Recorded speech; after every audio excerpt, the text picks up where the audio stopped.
everybody needs water. It's not something, we can decide to go without.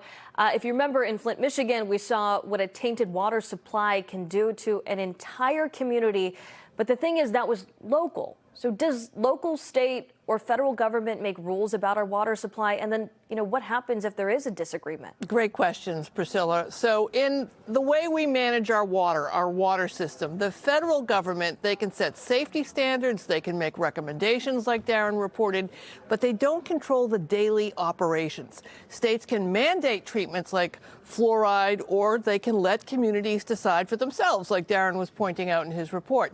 Local governments and voters, they handle most decisions about what actually goes into our water. And when they clash, when there's a disagreement, usually courts settle things, with states sometimes allowing opt-outs for certain communities.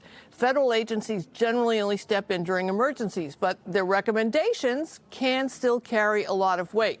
Flint happened because all three levels of government failed their responsibilities at the same time, Priscilla. Sue, when you take a look at history, so fluoride and many vaccines, they were introduced in the 1950s.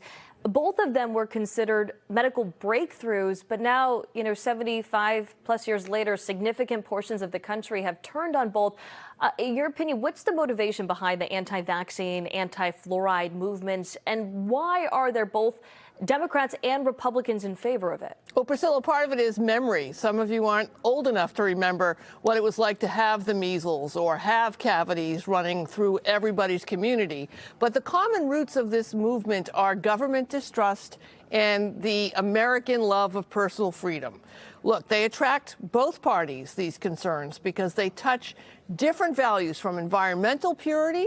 Some liberals don't want anything in the water. That's for Democrats. And government overreach, which some Republicans support. And that's why you're going to find that the fluoridation rates don't always correspond with the state's political leaning, meaning a blue state actually has a lot of places that don't have fluoride. So then you just get your social media, right? You can scroll through social media and you can find that it's easy to reach and unite people who may only have this one issue in common.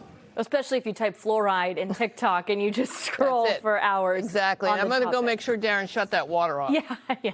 Got to say, we forgot. All right, Sue, thank you. Yeah, probably.